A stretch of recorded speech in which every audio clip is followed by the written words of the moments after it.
Yo, what is up YouTube? It is your boy Bobby D back again with another hot, juicy video. And everyone, I'm back here at McGrath Medical with the man himself, Steve Cook. Bobby, great to be back. Always great to have you on my channel, Steve. Thank you. And you know, we've discussed a lot of hair transplants in the past, how much they cost, etc.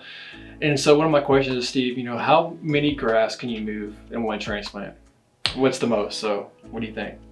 That is a great question, as always, and we're well prepared for your questions. I love your channel, Bobby, and this is great information. The answer to that question is going to, of course, vary.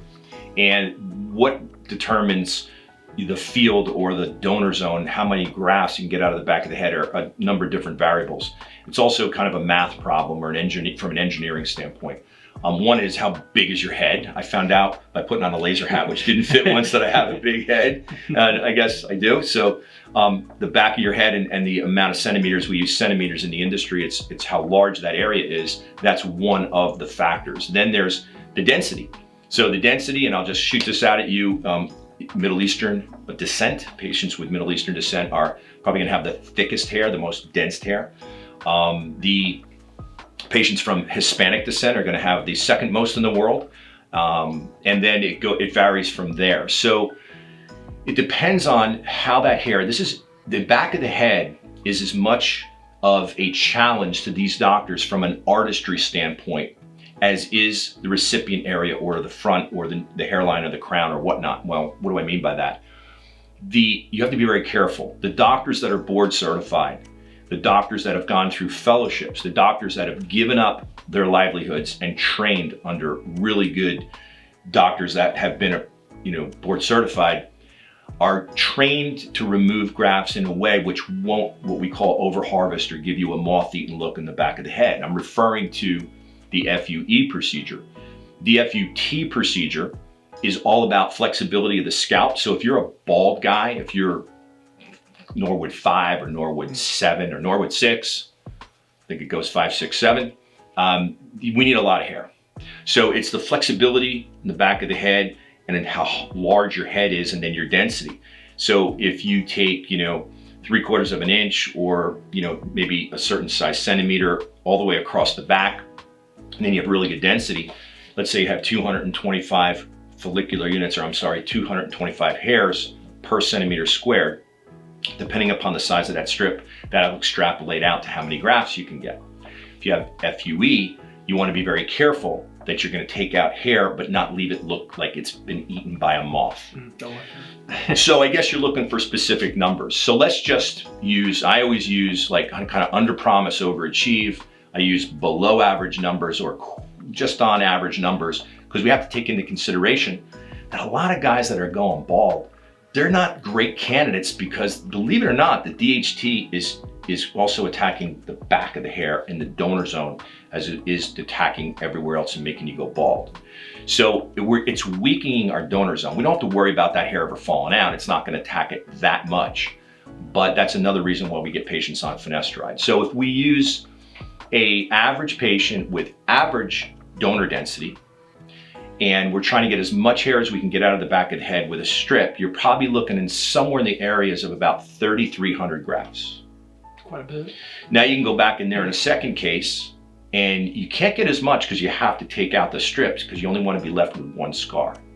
So let's just knock that number down to 2,800 grafts. So now we're, over, getting close to, over 5,000 grafts.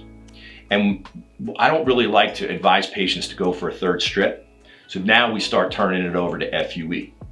And we're going to be able to, let's say, pull 2,000 grafts and then another 2,000 grafts. That's 4,000 grafts. Add that up.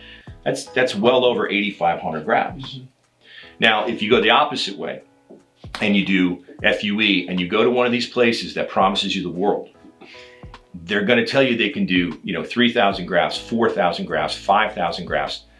And I can sit here and tell you, just like I'm talking out of both sides of my mouth, Dr. Ballback, his clinic, Albi Armani out in California, they can get, 4,000 grafts out of the back of somebody's head, but there's a little bit of a different gene pool out there. They got a lot of Middle Eastern guys out there, and they're, like Dr. McGrath, they're handpicking their patients based on their candidacy. If not, they're putting them on medication to make them a better candidate.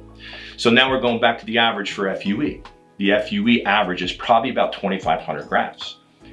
If you make a phone call, or if you request a consultation and you're not specifically seeing a board certified doctor that does not do this full time, and they give you numbers of 5,000 FUE grafts, where everybody's got a cousin who has a brother-in-law who came back from a foreign country and got 6,000 FUE grafts.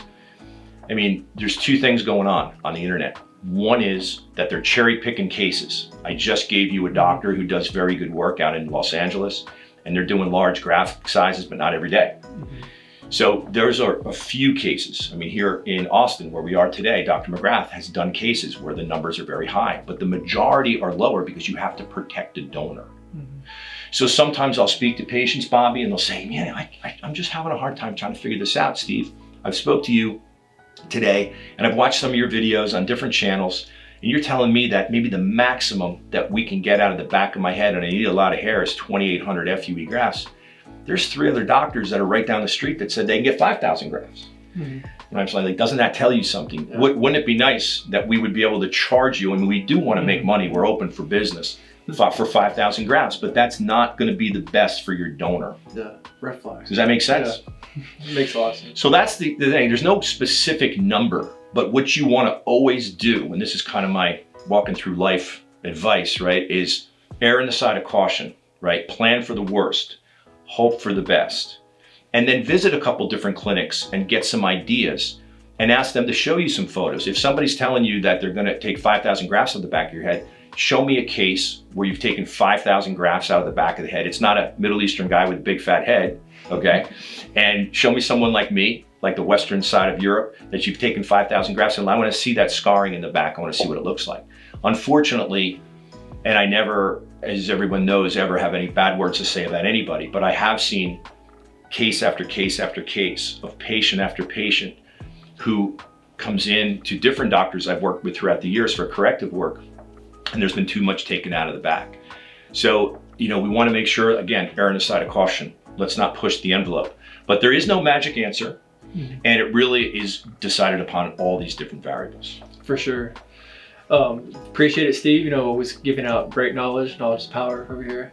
And, if you're having questions about, if you want to get so many grafts and whatnot, just do your research like Steve just said. Research your doctors. Ask for proof of what they've done before, if they've done that. And make the best decision for you and go from there. And thanks as always, Steve. My pleasure. Always a great asset to my channel. And as always, guys, if you like my content, my other hair-related content, my workout content, be sure to like and subscribe to my channel. I really appreciate it, and stay tuned.